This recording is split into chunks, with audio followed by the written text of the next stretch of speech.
I was born in a small town in Tennessee and then went to college not too far away. I always knew I was going to be a physician. I very much enjoy people and I enjoy science that helps people. I was also extremely interested in history, which I think goes quite well together with medicine. And then finished my medical degree at Vanderbilt with a decision to be a pediatrician. So I became just intrigued with not just development, but how these kinds of early experiences, these early worries, these early fears could be so lasting. And so I came to Yale to do a general academic pediatric fellowship. I had every intention, as the way life goes, of getting those skills and going back to Vanderbilt.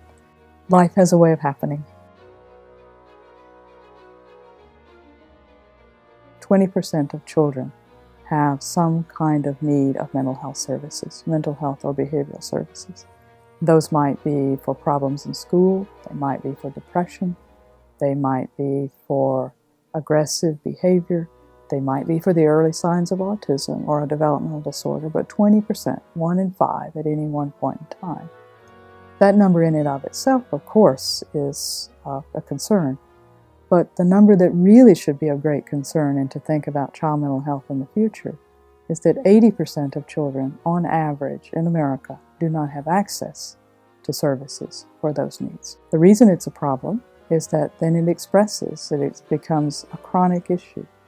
It leads to problems in school, which may lead to earlier school dropout, which may lead to more involvement potentially in criminal justice systems, may lead to fewer job opportunities or less economic productivity. All of those things cascade down or cascade later from early unmet behavioral health needs. So child mental health and early child development has evolved enormously in the last 3 decades.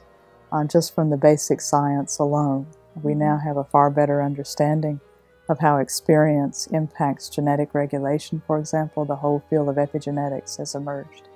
We have a far better understanding of how experiences such as early trauma, early adversity shape the emerging brain, and how early some of those things happen, and yet at the same time, how across development there's windows of repair and opportunity for repair.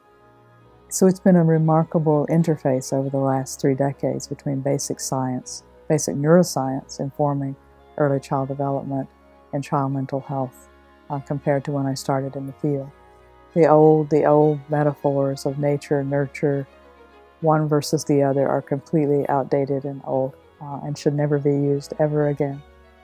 It's really informed a great deal of also how we understand, take a lifespan perspective, that what happens in early childhood is expressed in adulthood and shifts how children become parents, and then in turn their parenting impacts the next generation and the next generation. From a patient's point of view, from a parent's point of view, it's often difficult for them to decide, well, should I go to this service? Should I go to that service?